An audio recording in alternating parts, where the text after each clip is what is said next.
আজ দেশে অনেক বড় সংকট আসছে। জ্যোতিষী বলছে এই সংকট থেকে বের হওয়ার জন্য আমি সব ত্যাগ করে 100 মানুষ এর থেকে ভিক্ষা গ্রহণ করলে তাহলে এর উপায় সম্ভব।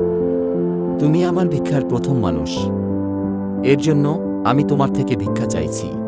যদি তুমি না করো তাহলে দেশের সংকট যাবে না।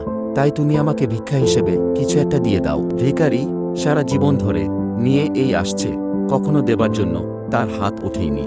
চিন্তায় পড়ে গেল যে এ কেমন সময় এসেছে, একজন ভিখারির থেকে ভিক্ষা চাইছে রাজা। আর না, সে করতে পারবে না। অনেক কষ্টে একটা চালের দানা বের করে রাজাকে দিল। রাজা একটা চালের দানা নিয়ে খুশি হয়ে আগে ভিক্ষা নিতে চলে গেলেন। সবাই ওই রাজাকে অনেক ভিক্ষা দেয়, আর ওই দিকে ভিখারির চালের দানা দেওয়ার কষ্ট যাচ্ছে না। কোনো রকমে সে সন্দেহ নিয়ে বাড়ি ফিরে আসলো।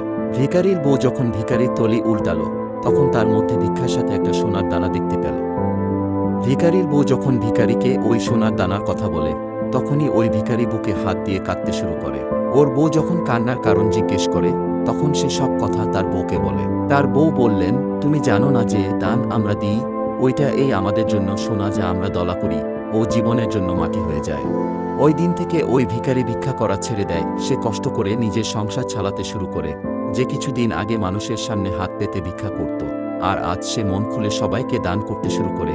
আস্তে আস্তে তার দিন বদলাতে শুরু করে। যে মানুষ তাকে দেখে দূরে চলে যেত, তারা এখন তার কাছে আসতে শুরু করে।